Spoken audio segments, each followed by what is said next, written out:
தூத்துக்குடியில் வ.உ.சி. பிறந்தநாள் விழாவையொட்டி பழைய மாநகராட்சி வளாகத்தில் உள்ள திருவுருவ சிலைக்கு பல்வேறு தரப்பினர் மாலை அணிவித்து மரியாதை செலுத்தினர். அப்போது காவல்துறையினர் அங்கு பாதுகாப்பு பணியில் இல்லை என்று கூறப்படுகிறது. இந்நிலையில் மார்க்சிஸ்ட் கம்யூனிஸ்ட் கட்சி சார்பில் ஒட்டப்பிடாரத்தில் உள்ள வ.உ.சி. இல்லத்திலிருந்து மக்கள் ஒற்றுமை பிரச்சார பயணம் மேற்கொண்டனர். இந்த பிரச்சார பயணம் தூத்துக்குடி வ.உ.சி. சிலை முன்பு நிறைவடைந்த நிலையில் அக்கட்சியின் மாநில செயலாளர் ரசல் மத்திய அரசை விமர்சித்து பேசினார். அப்போது அங்கே வ.உ.சி. சிலைக்கு மாலை அணிவிக்க வந்த பாஜகவினர் மத்திய அரசுக்கு எதிராக பேசக்கூடாது என கூறி ஒலிவாங்கியை பிடுங்கியுள்ளனர். இதையடுத்து இரு தரப்பினரும் கைகலப்பில் ஈடுபட்டனர். தகவல் அறிந்து சம்பவ இடத்திற்கு விரைந்து வந்த பாஜக மாவட்ட செயலாளர் சித்ராங்கன் உள்ளிட்ட நிர்வாகிகள் மார்க்சிஸ்ட் கம்யூனிஸ்ட் கட்சியினருடன் மோதலில் ஈடுபட்டனர். இதனால் அந்த பகுதியே போர்க்களம் போல் காட்சி அளித்தது.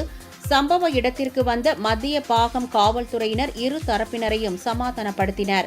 இதுகுறித்து இரு தரப்பினரும் மத்திய பாகம் காவல் நிலையத்தில் புகார் அளித்துள்ளனர்.